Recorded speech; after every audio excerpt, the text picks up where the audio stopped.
Godfather of West Coast hip hop. And like I say, every time I open up these cameras, folks, from the West Coast to the East Coast and everything in between, folks, it's Tuesday, y'all. And we about to get live with my man, Dusty Vision, as he stands by in the dugout. What's up, Dusty? One. My man, how are you, Playboy? I'm doing fantastic, man. I can't complain about nothing. Just sitting here doing my thing. It's been a good week so far. I can't complain. What you got for me? Good, man. Always look forward to these Tuesdays, man.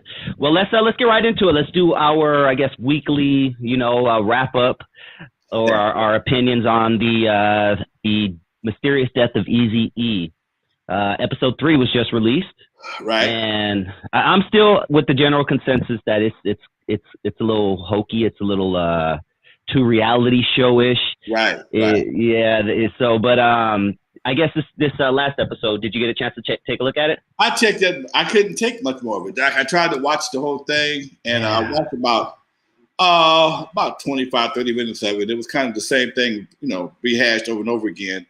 I watched the Mike Klein interview, and there was no real resolution. Mike would be the person to talk to because he was, oddly enough, he was able to go see Eazy when he was in the hospital, and that's by his own admission. So he would be the guy to talk to, but he got some, there's legal issues going on, so you can't really talk. So nothing got really resolved from what I can see. Yeah, and they just kept doing that, like you said last time. They said, "Oh, we have Mike Klein. He'll know everything." And then at the end, it was like the whole Geraldo's vault again. You're like, nothing. Right. Yeah. Like Evil Knievel jumping over the damn Snake Canyon or whatever. Hey, he ran over about 20 feet and grabbed a parachute. I gotta go. Yeah. There were a few things they talked about during this that I would love to know if you even know about. I know you and Eazy didn't share everything together, but he was definitely there with you a few weeks up into his passing. He said, where is it at? Oh, damn it. So we learned about Michael Klein. I wrote all this shit down too. Hold on, Lonzo, my bad.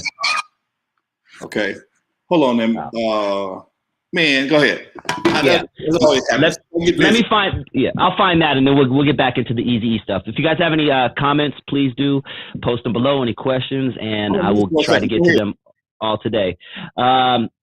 Let's jump into something else, and we'll get back to Eazy while I find that stuff because I put it in a separate note. But 21 Savage, popular rapper, says that he makes more in sales than he does from touring because he owns his own masters. Now, I know we've talked about this before. We spoke on it before, but, please explain to these kids how owning your own masters is so important, especially around the time, last year when COVID was around and touring was, not happening. I had to step off for a second, but, owning the masters is what's going to it's going to change your life as you get older. Owning the publishing, owning the masters. I mean, that's a big part of my income. Right now, I'm not retired, but I don't have no real job. I still do what I like doing. I do this podcast, I DJ, but I get money every month from Sound Exchange. BMI pays me quarterly. I do licensing deals. All these things because I control my masters and my publishing are able to take care of me in my older age. And, I'm waiting on that one big deal. I'm waiting on me a couple of them, one of them not Master P, but Mix-a-Lot. Yeah, one of the Mix-a-Lot deals. One of the Mix-a-Lot deals change your whole life forever. Okay? Mm-hmm. One Mix-a-Lot deal will change your life forever. And Mix has had a few of them. He had a few commercials. So you land a commercial or something like that, and you don't want to look up, man, and be broke or not have any money and see your songs being played on a commercial or in a baseball game or a football game or a movie, and you ain't getting no money. You're not getting no money. Dude, you're gonna feel stupid. And yes, the publisher, it takes a while before that really kicks in. The only person I've ever seen just get commercials and product placement on a movie, on a commercial right away is like Bruno Mars and Kendrick Lamar. When Kendrick Lamar, one of his records came out, came out on a Tuesday and Thursday, it was in a commercial. Bruno Mars does the same thing all the time. So as time progresses, your records become more valuable because that time frame becomes more relevant as people start looking back. Right now, people start looking at the 80s and 90s.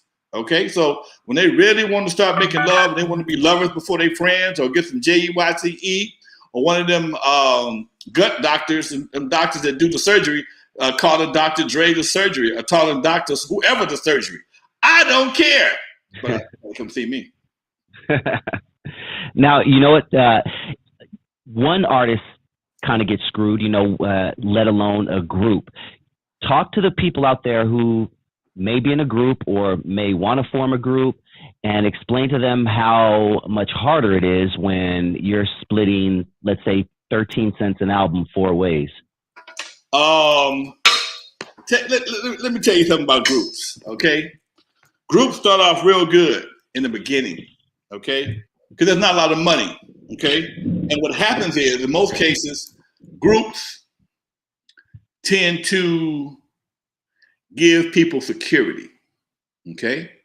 They tend to give people security. Because when you're starting off, you might not be that secure in your skills, and you feel you need your partner over there, your girl over there to support you. And you may, but at some point in time, the confidence is going to kick in, and you're going to start feeling more and more comfortable. And then at some point in time, you may even start feeling superior to your partner and realize or start to feel that they're not as valuable as you once thought they were. And now you're splitting money with people that you shouldn't have to. And now it's a problem. And usually the people who are the front person, the lead singer, lead rapper, at some point in time, they usually break off. And it's only a matter of time before y'all fall out behind money. Trust me, it's happened thousands of times before. Okay? And it's okay, but always be prepared to handle your business while you have no money. So when you get some money, everybody know where they stand already. Yeah, I always tell people, because I know people who are artists, and they ask me for my advice, and my advice is, if you are part of a group, go in knowing that the odds of you guys being together in 10 years, 5 years is very slim. Right. I mean, think about it. I mean, look at the biggest groups you guys have seen so far.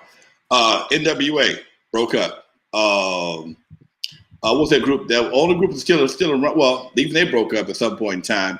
Out of Atlanta, my boys. No. Outkast. Okay. Outkast. They end up doing their own separate project, and they end up doing a project together. Now they're not doing much of anything. Okay. No disrespect to nobody, but I'm just saying this is what happens, because people, when you start getting money, when you broke, you have one common denominator: being broke. Being broke is a common denominator of poor people. Okay. Yeah. Once you start getting money, you start exploring the possibilities. Possibilities of traveling, living in a different city, driving a different car, and it depends on how that money is acquired. Is where the problem comes in at. I've seen several unsungs where everybody was living in the same house, driving the same car, but one cat's doing the writing, one cat's doing the music, they split the publishing, but you got all these musicians who feel they're part of the group, which they are, that they've been playing together since high school, but because this guy and this guy, or this guy and this girl wrote the song, did the publishing, all of a sudden the publishing checks come in, and these guys can afford to buy cars, move out to group house, and everybody else is still there waiting on the gig to come around. And when all is said and done, as time progresses, the phone will stop ringing, but those checks will still come in. The phone is going to stop ringing at some point in time. Very few artists have the luxury of the phone forever ringing. What I mean by that is gig always, appearances always, you always in demand. Not a lot of people have that kind of luxury.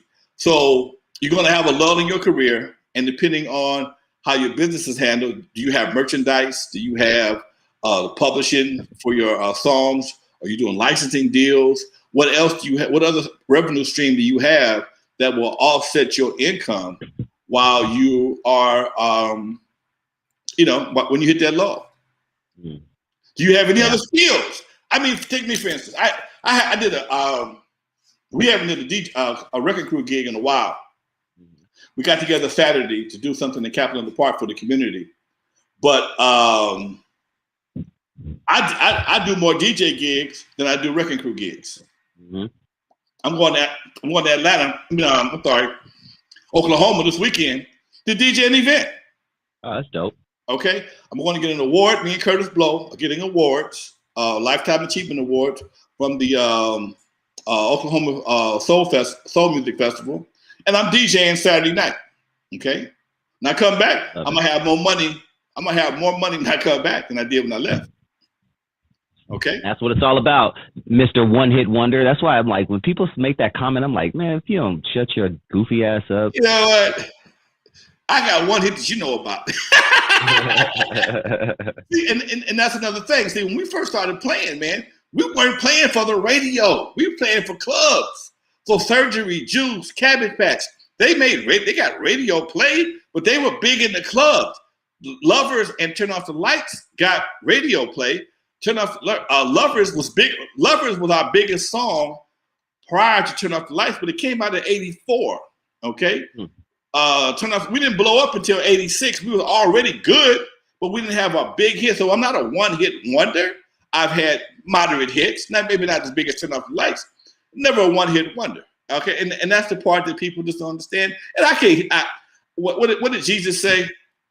Forgive them for they do not know. They not know. They do not know. Okay, I can't fix it. If they listen to this podcast, they would know how deep your roots get, man. Like I said, we've been doing this. Oh, by the way, I'm not sure if you know this, but this is yesterday. I got a memory saying that 3 years ago, you and I officially met, my friend. Wow. When you August 30, when I came to do that interview for the other channel that I was working with at the time. Wow. Before I even got my own channel popping, and then I'm really glad to say, man, that we formed a bond, and I'm definitely looking forward to keeping this train going, man. But you know what? I saw you post today, man. 8 million views on your podcast, man. Come on, man. When I woke up to that. When I woke up to that, I was so happy, man, because I would have never thought 2 years ago when I started my channel, because I left a really big channel that was already established, and then I was like, man, I got to start my own thing up, and I would have never thought that 2 years later, man, I'll be here, 2.5 years later, whatever, that I'd be 8 million views, man. Yeah, man. That's man. Nothing to sneeze at, Doc. Yeah. Thanks, man. Yeah. We just approaching our first million. Hey, shit, we're gonna get farther than that. All it takes is time, and I already know. And I see the vision, and that's why I'm fucking with you. And I'm in this 100%, and we're gonna take this somewhere. This is gonna go somewhere. Speaking of that, Homegrown Media Group. Talk about that. Homegrown Media Network, folks. Homegrown Media Network is a channel that I have on the Roku platform. Okay, it's up and running. I've been getting phone calls. I've been posting some of these shows, some of my other podcasts. I had a public access show in Compton for years. I got over 500 shows of that. I put the best of Issues in the Hood on there, the best of N.W.A. stories with Lonzo, and I just added one of my documentaries I did. I did a low budget documentary back in 2008. Just me and my buddy just sat down, and I just told some wrecking crew stories. And marketing was a lot different back then. And I didn't really have the money to market it, but I just want to get the story told. And if you go to my Roku channel, you can see this this documentary I did. In this, it talks a lot about it fills in a lot of gaps, and it talks about a lot of stuff that I've done already, but it does it in like an hour and a half, so you can get a more concise idea. And again, it's still only a tip of the iceberg. Okay, and that's the part cats don't understand. If I can sit here and talk for 2 days, I can talk to y'all for a week straight, and you still won't have an idea what how deep I go into this game. In fact, I do a thing for my partner, Professor Tim Conley, over at the film. He's at the film school, Santa Monica and USC, and Cal State Northridge. And I speak at these colleges on a regular basis. This guy has heard me speak a good 20, 25 times. And he says, man, you never tell the same stories twice. I don't have to repeat myself, okay? I may tell one or two of them some of my favorites, but sometimes I'll just blow them. Well, you never told me that. Hey, man, you don't know the acts.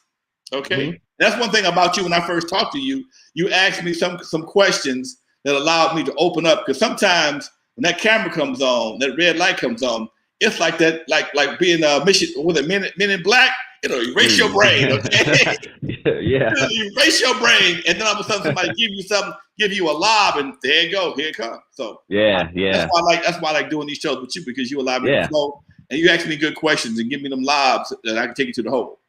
Likewise, my man. Let's keep it going, dude. And thank everybody out there for the support. And please do support Lonzo on Roku as well. I found the questions I wanted to ask you about the show. I just had them in a separate file about the mysterious death of Eazy-E. So apparently a white supremacist group had a hit on Eazy-E. Did you know anything about that? I heard about that, man, but I didn't really take it serious. I heard about that, but I never knew why. I mean, he wasn't promoting anything against, he wasn't promoting anything against anybody other than the police. That may have been the justification in their mind. But you know something, though? I'm about to say something that people are going to get pissed off about. And I got to say this because this is something when you sit back and listen to the radio and you think about all the records that's been made, especially gangster rap records. The only person that's ever been shot and killed in a gangster rap record was other black folks. Think about it. There's no reason for the Ku Klux Klan, the Proud Boys, anybody else to hate gangster rap because it's not targeted towards them. It's only targeted towards us. Damn. Ooh, that's deep. Yep. Think about it. What gangster rap record have you ever heard in your life that said, I'm gonna roll up on this? Now, it may be some out there, but they got squashed. They weren't hit. They didn't make mainstream like a lot of what we hear today. Okay? Yeah. Every time you talk about laying the fool down, smoking the fool, grabbing my nine, putting in work, whatever term you want to use, they ain't talking about nobody but doing it to us. That's why it's successful. Yeah, Say man. something about somebody else other than us, and you'll see how fast you get your ass shut down.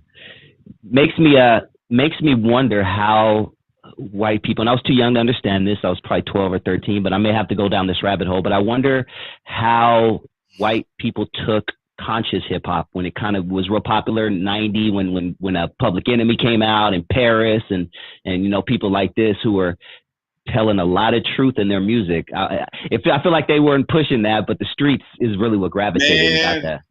Paris's song Gorilla Funk. Man, that's my shit. Man, I love that song. That's what it is. Oh man, he's talking about doing all kind. He ain't playing, okay? No. He's not playing at all, okay? If you have not heard Gorilla Funk, it came out in the 90s, okay? In the early 90s. Funky ass track. I can swear, I don't know who produced that track, but I swear he wouldn't borrow some shit from George Clinton, because that's a George Clinton track all day long, okay? And the lyrics of this track, okay, coming from the bomb hit, you know, coming from the underground with the bomb hits. He's talking a gang of shit about police and white people and all kinds of stuff. And he just kind of went to the wayside. He's like, you know, I don't know what happened. Maybe the streets changed, just like they went from being from partying to gangster. They went from New Jack to gangster.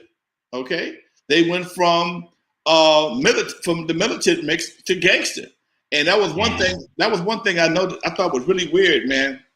During the 80s and 90s, when there was a musical revolution, because Public Enemy, KRS-One, Poor Righteous Teachers, all these groups had people doing things, man, that they hadn't done since the 70s, dude.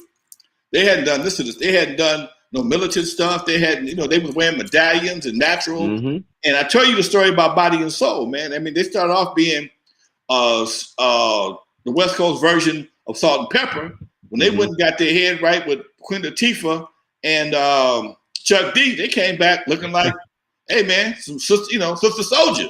Yeah. And you never heard from him again. Damn. You never. It was over with. Okay. Mm. Album never came out because they want to do something that was more uplifting. They didn't want to represent their style anymore. And that goes to show you the power of the record labels. Damn. That goes to show you the power of the record labels. Because if you ain't gonna do like I say do, you won't do nothing or anything. Mm-hmm. If you don't if you don't do like I say, you won't do anything. Mm. Okay. Now I get comments sometimes. Oh man, you just bop. No, dude. No. I'm talking to you from a perspective, not just from an old dude, an old school player. I'm talking about somebody who was directly affected by the music of my era. Okay, I can show you pictures of me wanting to be a militant. The next day, you know, I'm super flyed out because my musical hero, Curtis Mayfield, changed from one thing to another, and I followed his lead. And I still got some pimp bones in my body at my age, right to this day. Okay, I can't help it. What can I tell you?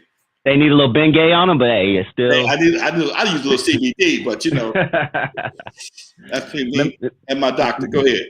Let me ask you before we move on to something else, because you mentioned, you know, there was a time where, you know, we were dancing. I was old enough to remember when, you know, you go to house parties and we're all doing the kid and play dance and the silly hairstyles and stuff. And, you know, house party was a snapshot in history. My question for you is, was Dre the reason that it went from the New Jack Swing and dancing and parties and things like that to everyone wanting to be hard? Was Dre the reason? You know what I mean? Like his music, because I feel like when None But a G thing came out, all that dancing stuff was out the window.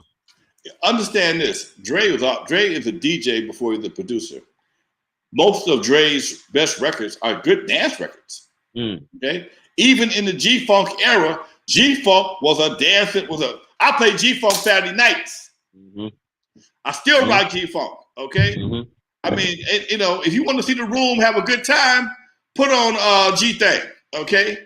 Put on Snoop, put on all that the early stuff that he did. Snoop, the Chronic album, all that stuff had a lot of danceability to it. And people it just was a different type of groove. It wasn't all that high energy stuff, but you had that at the gangster bounce, you know, that essay bounce, you know what I'm saying? Yeah. You can ball your fist up and run your shoulders and do your thing, and that was the new groove. Now they don't do that. They don't even do that no more. Yeah. Okay? Yeah. They don't even do the you know, because it slowed it down, but it still gave you a pocket to roll it, to rock with. You know, it gave you that bum bum bum bum bum bum bum. And no matter how gangster you was, you still can keep your gangster and keep your groove on. Nowadays, yeah, everybody's too high now on every kind of drug out there. Everybody's doing this right here. Yeah, that too. Yeah, exactly. That too. Dude, if you come to party with me, leave your phone in the car. Okay, put it in your pocket. And you ain't got time for no phone. I mean, man, that's just a different era, dude. Yeah, I went to. Oh, go ahead. Sorry. Oh, go ahead. No, I went to a concert. I went to a concert just before the pandemic, and I remember it was Nas, and I'm one of my favorite artists of all time. Never got to see him. Bucket list, and I'm sitting there enjoying the moment. Right, as soon as Nas came out, literally 99% of the building took their phone out and went boom, just threw it up so they could start recording. Right, and I'm like, how could you really enjoy the moment when you're just your phone? And they had it there for the whole 40 minutes. Right. You know, I'm sitting. I want to enjoy this shit. I may pull my phone out and get a few clips here and there, but I want to enjoy this, man. It's a different time, though, dude. Everybody's waiting for that world star moment. That too, yeah. Him to slip and fall or something. The other day, I was walking out to the liquor store. I was from the 7-Eleven by my house, and there was a sister. She obviously had some mental issues, and she was having some problems with the guy at 7-Eleven, and her EBT card wasn't working. And I was gonna pay for her food at first, but she was talking too crazy. And I'm like, you know what? I didn't want to get involved. I was going, you know, because I could see I could tell she was having some money issues. She's having some brain issues. And I said, you know why she going to buy this little stuff for her? But she wanted a phone. I ain't buying no phone. Okay, I'm not buying no phone. I'll buy you something to eat. I ain't buying no damn phone. Okay. They brave nowadays, man. God damn. Okay. Now, baby, you can't get no phone. So I'm sitting there, and she opened the door for me and said, "Thank you, sir." And I said, "No problem, baby. Have a good day." And somebody called my name, Lonzo. One of my partners was sitting in his car. I didn't know he was even in the parking lot. He's sitting in the car videotaping me, waiting to see what I'm doing. Oh, man, I was waiting for my world star moment. I'm trying to go viral. I saw your girl. I said, no, man, y'all wrong. But that's what we funny. do. That's what we do. Yeah. Shout out to my man, Invisible Man. That's my partner. He had me under surveillance, waiting on me to do something stupid, or her to do something stupid, so he could put me on world star. Man, let's move on. Another question I had about the series, and then we'll move on to something else. Apparently, Eazy-E had a plan to release a brand of speakers way before Dre was probably even involved in Dre Beats. Did you know anything about Eazy-E's speaker idea? No. Yeah, no. No. Okay. Yep. Someone asked, Cavett Haynes asked, is Dee Barnes from LA? She's from LA, right? To my knowledge, yeah. Yeah. Rose is from Chicago, but Dee is from LA, as far as I know. Yeah. You know what? Talk about Body and Soul a little bit, because we know Dee Barnes, obviously, from her hit hip-hop show that we used to watch. You knew her pretty well, right? Yeah. Okay. How was she, in relation to Rose? Because I don't know much about Rose. I don't think she gets too much shine. How did Dee Barnes kind of quote unquote blow up, but Rose didn't? Well, you know what? They were two different personalities. Rose lived. She rented a room for me for years. She used to be her and Dre were extremely tight. I'm gonna put it like that. And there was an issue, and she, hey, I need what it said. I got a spare room. Handling some shit, and she was cool because at that time I had a girl, but I didn't have a living girl. It was hard to tell my girl I got another chicken living in the room here, and she's cute. Yeah, you try to get no, and we on everything.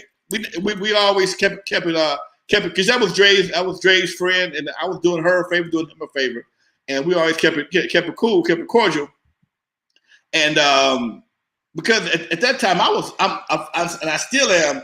I'm like people's big brother, so people don't look at me like that, and that's fucked up sometimes. But I'm always in the big brother shot. That's like my big uncle. That's how I get introduced. That's my big uncle. That's my lane. I stay in it. Okay, I got enough victims on my highway as it is. Anyway, she kind of ran my house for me because I was on tour a lot. So it was good to have somebody here that could not really house it, but keep an eye on things when I'm gone. And it just was good to have somebody around, especially if you're a bachelor and your girl ain't at the house. Somebody open the door, hey, how you doing? How was the show? Woo woo woo woo woo. And we had that common bond. It's just that when they were looking for a host for the show, if you ever talk to Dee is a funny chick, man.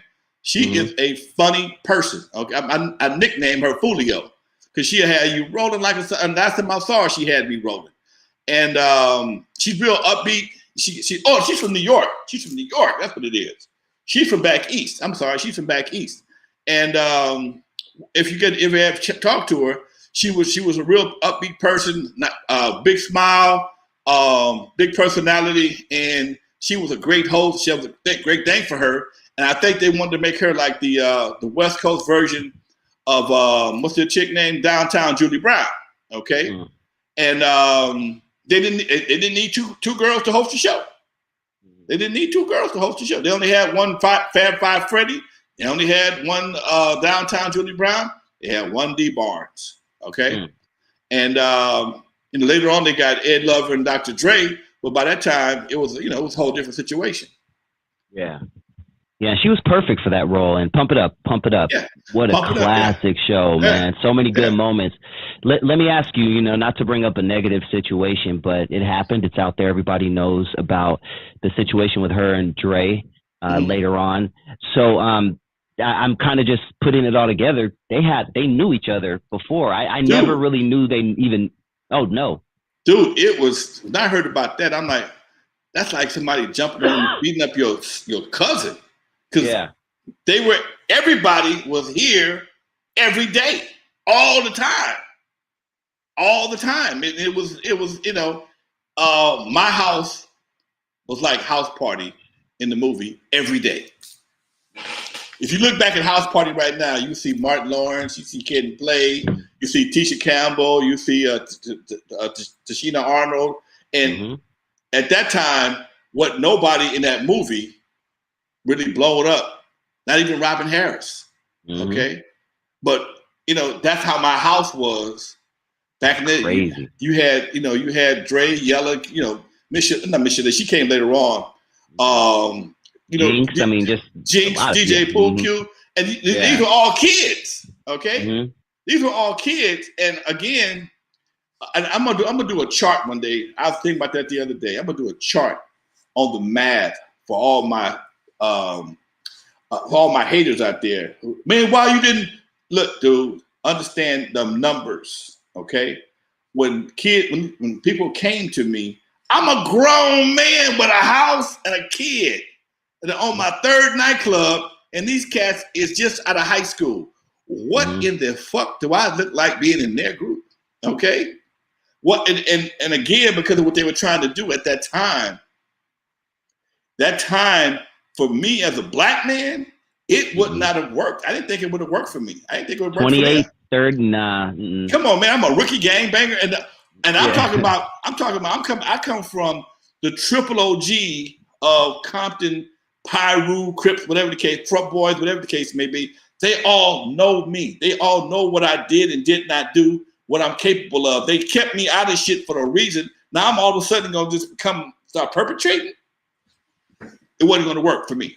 And like I said before, if it had it went the other way and it blew up, I'd have been the worst person in the world. Man, I just not getting over that. Think about that, man. When you let them kids down the path for so-and-so. Man. Okay? Because you got to understand, if I'm 12 years older than Cube, right? Cube is 54. He's 50. He's 52. I'm 64. Okay? So I'm 20. I'm 22. He's 10. He's in the fifth grade. Okay? He's in the fifth grade. Yeah. I'm 22.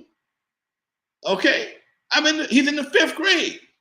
So take that time scale and move it up. Okay? So if he's 18, I'm 30. Okay? You be the gang leader according to everybody. Come on, man. Come on. Dude, that don't work for me. Okay? If Cube is 18, Dre is 22. Okay? I'm 30. Yeah. Let's do the math. Do the numbers. Let's make it make sense for everybody, okay?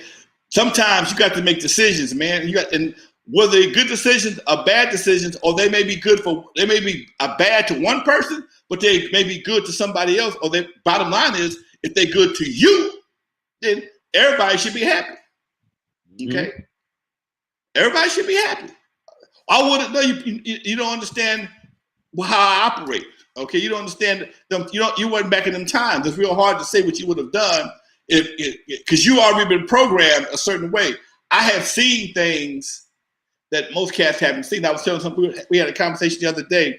I was talking to a judge, and I wasn't in court, and I wasn't in no suit. I had a judge on my other podcast, the Compton Chronicles. Okay, on the Compton Chronicles, I interview people from Compton, judges, politicians, city councilmen, all type of folks. And he and I are about the same age. In fact, I'm a little older than him. And we were talking about how Compton had changed so much just in our lifetime. Okay? And the things that people had to do back then, things that we were able to do back then because the gang factor was minimum. It existed. It existed, but it was minimal. Okay, and it wasn't until the 80s and the early 90s when it just took over, and it made for a different city. And when you understand that, because some people don't know what it is to have a phone with a cord attached to it. Okay, some people don't know nothing about that. Okay, you don't know what it is to get a busy signal.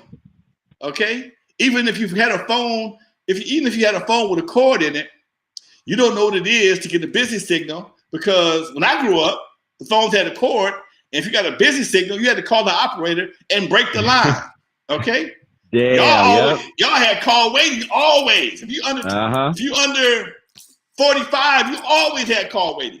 You always had call waiting. You always just change over. We didn't have call waiting. So there's certain things that I grew up with and I know about that give me a different perspective. That, you know, I'm not saying my perspective is better. It just gives me a different perspective. I was at a party recently talking to a child, probably like 7 or 8, and he was really excited that his parents let him stay up late one night to watch TV. He was like, "Oh, I stayed up till 12:30, and you know, it was a party or whatever." And I tried to explain to this little kid that there was a time when I was a kid that the TV just turned off. 12. They played the national anthem or whatever that was, and then there wasn't shit till 6 in the morning till Spider-Man came on. That little Target. The best you could probably do is go to the UHF or VHF. Oh, yeah. Okay, and you might catch a old ass, messed up ass, out of sync karate movie or something for a couple hours later. That's it. Facts. And then the rest of the time, you look at this, look like a Target, okay? And they played the national anthem until 6 o'clock in the morning. You were glad when the news came on, man. Come on, Doc.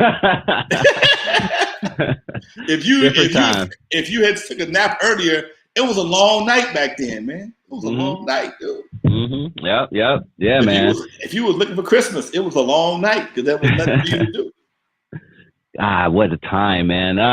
57 people in the building. I just got to say thank you guys. Thank y'all for watching. I appreciate it. Yeah, man. It's please going down notify. In the chat room. Please notify. Please. Yeah, please. 56 people. Please hit that like button. We have 27 likes. If we can get that like button ratio up, that really helps us. That lets everybody know that we're on. It does something to the YouTube algorithm that gets attention. So, you know, please hit that like button if you're listening to the sound of my voice right now. I really appreciate it. I already see it going up. You guys are awesome, yo. Teddy Styles, Deuce Times, Tarquata After, Michael Andrews, Gary Cummings. Shout out to you guys, Montana Max. Lonzo, you could have saved them from Jerry, though. Okay. There's always going to be that. You've heard this before. Talk to me. So you get slack for not saving them from Jerry. I mean, everybody was grown men from what I understand, right? Well, everybody was grown men, and whatever he told them, they immediately excommunicated my ass from all surroundings. Okay. I wasn't invited to none of the meetings. Again, like I said before, you got to understand, right before I introduced Eazy to Jerry, I had just got a record deal at CBS. Okay. I got $100,000 record deal for Wrecking Crew for CBS. I knew Jerry then, but I didn't make Jerry my manager because I didn't want to give him $20,000 for a deal that I got on my own. So he knew I had enough sense to understand what he was doing. Now, yeah, I had no problem with paying him, but if you'd have got the deal, it'd have been different.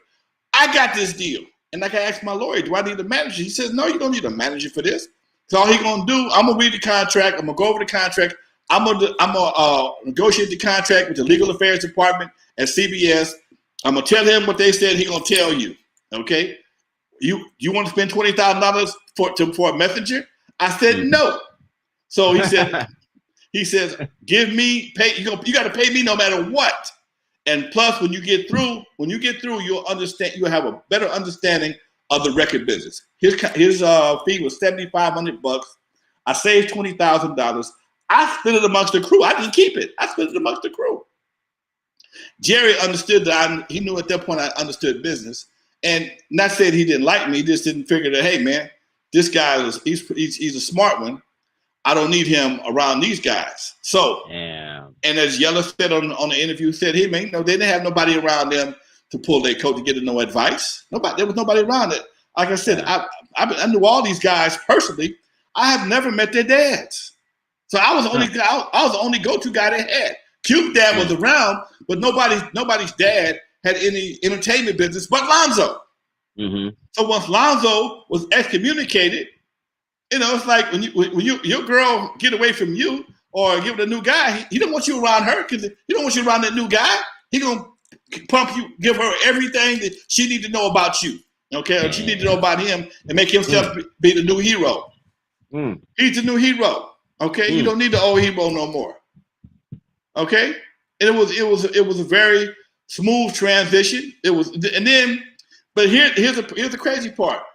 I eventually did hire Jerry as my manager, so he had to kind of balance between us. Okay, he had the balance. So that's how me and Atron got super cool, because Jerry was more dedicated to Eazy-E and Dre them, but he still wasn't totally sure that he wanted to let us all go, because we gave him an ultimatum. Hey man, either us or them. He said, I want to keep everybody contractually. I could not leave. I still had a contract. Egypt still had a contract, and Rudy was still signed to his partner. But everybody, it was understood as our contracts became expired, we weren't going to be renewing. He wouldn't release us, but we would not be renewing. Okay, so once that transpired, I think I was the last one to sign, so I was the last one there. So he gave me Adrian took over my duties, and that's how we became so tight. Because Adrian was a real cool dude. He liked Jerry a lot. Jerry, he wasn't a horrible dude. He was a good teacher, but he also, because he was a good teacher, he knew what not to teach your ass too. He knew what not to teach your ass. Yeah, the karate master never teaches you his best trick. What they tell you, I taught you everything you know, not everything I know. Exactamundo. Okay, I taught you everything you know, not everything I know. Okay, so with that being the situation, that's what made him. He gave up enough game to keep folks happy, but not all the game. Okay, and that makes a big difference. Yeah, damn, man, that's deep as hell, man. Yeah, we got some good stuff. I mean, Montana says, I think N.W.A. would have never broke up if they had you in their corner. He wasn't the one that left. They kicked him. Let me ask. Go ahead. No, go ahead. No, what was your last conversation with Jerry Heller, if you even remember it? Before he died? Yeah, or just even, yeah. Let's say before he died, yeah. So you guys roughed into communication up until he passed? Yeah. Okay. We would talk from time to time, and he was saying he was suing. He asked me how did I feel about the movie, how did I feel about my portrayal. I said, man, I understand it's a movie, dude. I'm not tripping. And he was like, I hate the way they did me, and I'm going to be suing. And he was talking about suing at the time when we were talking. I guess he was trying to see if I'd be interested in possibly being a part of the lawsuit. I'm like, no, man, I'm not getting in that shit, because I knew for a fact my life was going to change one way or another because of the movie. After I saw the movie, people who saw the movie before I saw the movie, my boy Matthew McDaniels, my partner, said, Lonzo, your life is going to change forever once the movie comes out. And it did. Okay? Now, they made me out to be the hater, but, for a small fee, I would come to your college and prove to you I'm not the hater. Okay? Understand, man. Understand the game. Okay? Yeah. When you get lemons, you make lemonade, man. You don't complain because you mad because you got apples. You didn't get apples. You make lemonade. If you get grape juice, nigga, make some jelly. Okay? And I got to say that. I'm gonna give you a perfect example, and we can go back to this in just a second. Perfect example what I mean is I had prostate cancer. Okay, a few years ago I had prostate cancer, and I became an advocate for prostate cancer. And now I have my nonprofit, the Lyrical Revolution. I do events for prostate cancer. Okay, that's a lemon, man. Prostate cancer is a straight lemon. Okay, scary ass lemon. But you don't just sit there and just die from the lemon. You get rid of you take the best part of it and you make it work for you. But guess what? A lot of brothers have prostate cancer. So as I talk about prostate cancer to guys my age, because check this out, guys right behind me, they prostate cancer material. The guys right behind me. So for Lonzo, that's a new frontier to be for lack of a better word right now, a godfather in. Now, a lot of cats had prostate cancer before me, but most cats don't talk about it.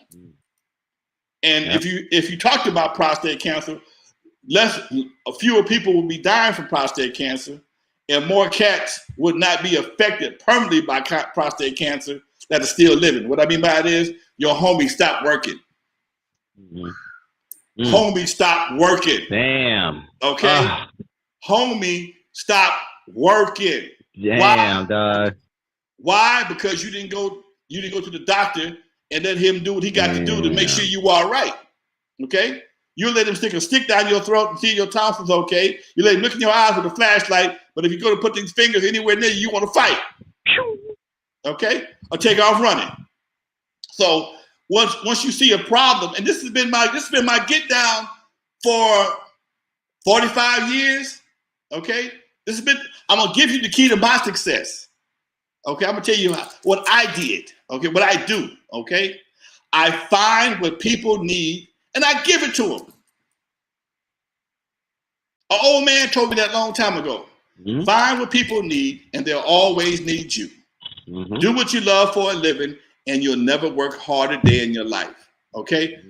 Black men need somebody to speak up for prostate cancer. Farrakhan had prostate cancer.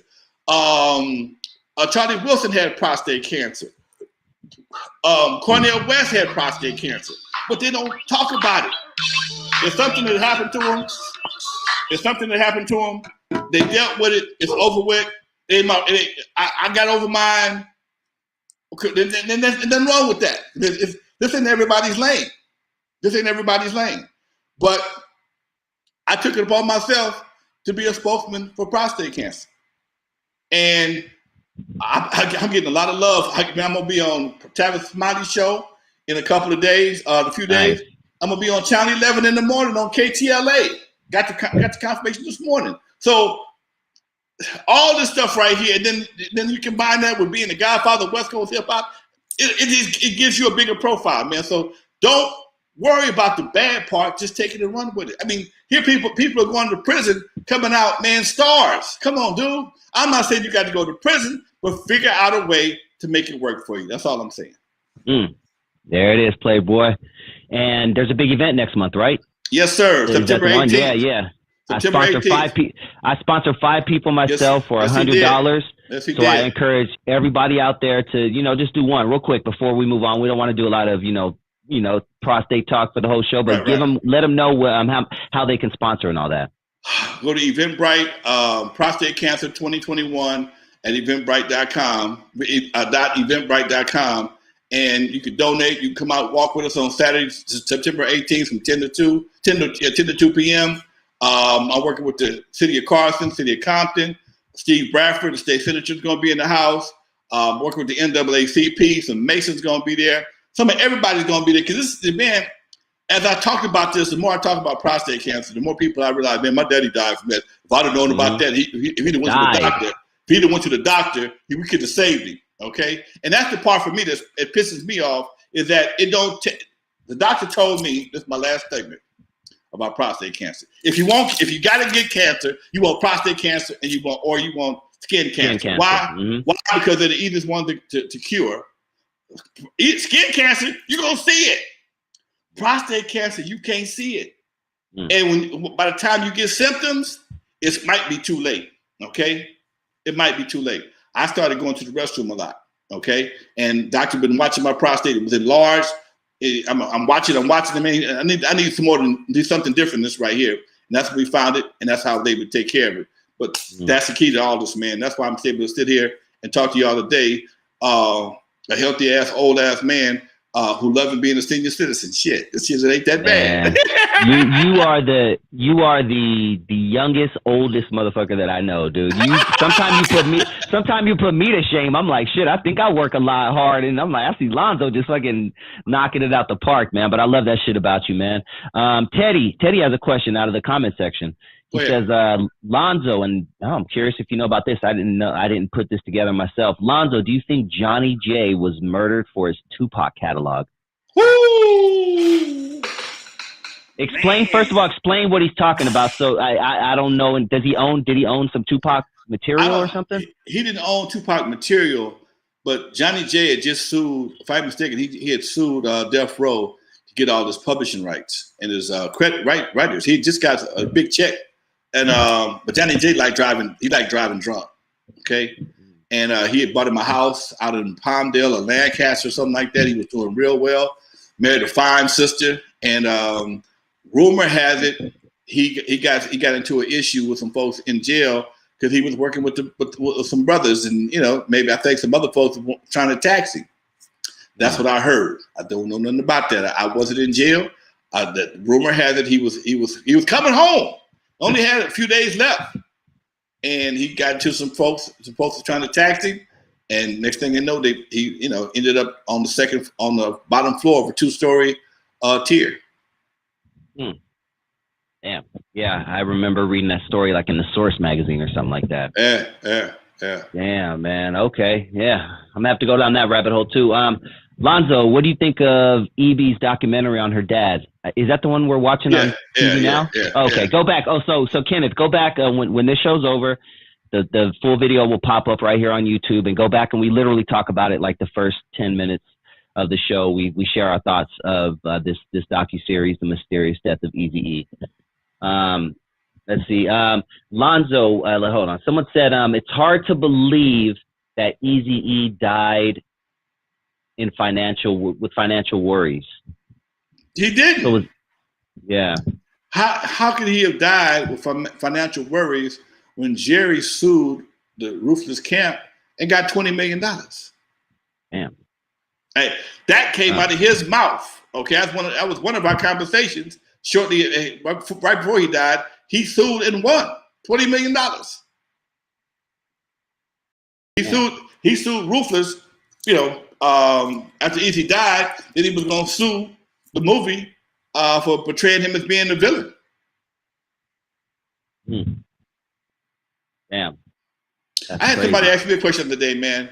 One of the guys asked me something about how do you leave your own record company? I don't know if he's referring to Dre. I told him I would answer the question online today. That's a good one, actually.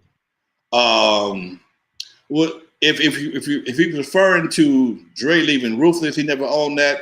If you're talking about Dre leaving Death Row, you could leave. You can leave anything. You can leave any business that you leave. You can leave your house. Okay, don't mean you still don't own it. You can just leave. You don't want to live there no more. You don't want to be a part of that no more. And at some point in time, because Death Row was distributed by Interscope. You're not going very far. Okay, you still gonna get your money because you left one fire, one pan got into another pan, but this pan right here got a little more heat. So I'll make sure you got your money. You ain't got to give up nothing because technically I own them anyway. Okay. Or we have control of them. We have control of the masters. So, Dre never looked back from that one. Yeah. If much better. Just sometimes people just don't want to be bothered with the headache. Man, I'm going to tell you something. This is some old man, the young man's advice. A piece of mind, PEACE, beats a piece of ass all day long, okay? Yep. And sometimes once you understand that and you start looking for PEACE as opposed to PIECE, it's a whole different, it might be, if I spell it wrong, you know what I mean? It's a whole different mindset, dude. And when you've been grinding like Dre has and had success, been shot, money issues back and forth. I mean, homeboys and screwed over you. Come on, man. You just be tired of that shit. You just get tired of that. And you just want to do something that's going to be good for you. I know once upon a time, when I was running a bunch of chicks, man, I got tired of lying, man. I just got tired of lying. Exactly. It's too much strain. Oh, baby, I move up. Blah, blah, blah, blah. Nah, baby, this is the deal. This is what you want to do. Okay, bye. Thank you. Okay? And it's much easier on the brain to say, this is what's happening. You ain't the shit. I'm cool. I understand. Bye. Okay, as opposed to trying to connive and lie your way through. Because now you got to look over your back look over your shoulder the whole time. Nah, not worth the hassle. Yeah. And now it's hard. And nowadays, I don't know how people cheat nowadays with phones and cameras and show me your location and this and that. It must be hard as hell to cheat nowadays. So I'm glad I'm not out in the dating scene. I got my girl. She's awesome. I'm good, man. You good. You're a good dude, man. I like that about you. Man, thank you, brother. Wait, damn, that hour went by quick. Do you know what you have coming up on Thursday? Thursday, I probably won't be doing the show Thursday. I'll be in Oklahoma Thursday. Oh, yeah, that's right. I'm getting a Lifetime Achievement Award. Me and Curtis Blow, they flying us in to give us West Coast and the East Coast Lifetime Achievement Award for the Oklahoma Soul Music Festival, and I'm DJing Saturday night down there also. So I had to hire a photographer, a videographer, because they supposed to do some kind of tribute to me, which I think is fantastic, on Friday night, and then I'm DJing Saturday night at the Oklahoma Music Festival. So I'm gonna spend the holiday weekend in Oklahoma. Dope, that's fun. You know what, Lonzo? And you deserve it, homeboy. You deserve it. You're a fucking legend, and more people will come to realize this. Once, you're a fucking legend. Thank you, Doc. I appreciate that, man. I appreciate everybody who recognize the brothers' accomplishments. But it's kind of fun. It's even more fun now than it was before, because I ain't got to share the money. Yeah, it's like a vacation. Like I'll go out of town for a couple days, chill, kick my feet up, and just get praised. You know what I'm saying? I tell any artist, man, any young artist, if somebody want to give you a plane ticket, a hotel, and some money to get out of town, go. Mm-hmm. Go. What you gonna miss here? Okay, I got my spot I'm still gonna have my spot at the French Quarters when I come back that Monday. Okay, I'm still gonna get paid I'm still gonna get my money, whatever I got coming. That's the deal I got. I'm gonna get some more money. I'm gonna have fun. I'm coming back here. I'm gonna tell you all about it on Tuesday. Okay, and I get back Monday, so Tuesday be right back in the saddle, man. So it's something to do, and getting out and seeing how other people live, man, changes your whole perspective about your area. It makes you want to do different things. Mm-hmm. Facts, man. Yeah, I look forward to talking to you next Tuesday, man, and getting to hear your stories about it. Fantastic. I'm looking forward to it. I'm also scheduled to be in West Africa in December for another award show. Okay. That's a goal. That's a dream. That's a bucket list item of mine. Man, look, dude. If they buy me a ticket for 2 days, I'm gonna buy another one, extension ticket for another 3 weeks. Another couple weeks. Yeah, exactly. Hell you gotta take that in. You gotta take that in, homie. I'm gonna ride me an elephant and fight me a monkey. I don't give a damn. Okay. I don't know about all that, but shit. I'm gonna come back home. Hey, you gonna see me in the back of a monkey's ass. I ain't gonna shit. So yeah, Doc, it is what it is, man. It just like I said before, man, sometimes, like I tell people all the time, man, if I had been financially more successful, I probably wouldn't be here talking. I might be living, okay? Because I was into some crazy shit back in the day. If I was financially more financially stable, as I did my shit early in my career, I learned my lesson early. But if I had more money, I might be doing different stuff. And sometimes God just put a governor on your ass just to keep you, all right, dude, you cool, but you can't go here because I want you right here. Because you're more effective right here than you are up here. Yeah, God is letting me be successful later in life because he knows that if I was successful at 20, I'd be on my third divorce right now. I'd be in rehab. I'd be all messed up, man. Real talk. Same here. I'd probably be extra fat. I'd be fatter than I am right now on blood pressure medication. Okay, just getting out of rehab. So he keeps me happy enough to keep doing what I'm doing, man. And that right there is a blessing within itself, dude. Just to be at my age, be able to get up on a Saturday night and go play for a crowd, play records, do what you love at my age. Come on, man. Come on, Doc. Yeah. I can't play softball no more. Hurt my knee, but I still have to play some goddamn records. Damn time. Always a pleasure, my man. Always a pleasure. Thank you guys in the chat room as well. It's always a pleasure hanging out with everybody. If I get a chance to, I'm gonna try and go live a few times from Oklahoma, man. So y'all, if you haven't already notified. So if I do get a chance to go live from Oklahoma, y'all can check out what I'm doing out there. I appreciate y'all Appreciate y'all watching. Please share, notify, like, all that kind of good stuff. I need the support. Thank you very much. I'm trying to get like Dusty. Give me a couple 8 million viewers. We'll be there. You're going to be past that one day, man.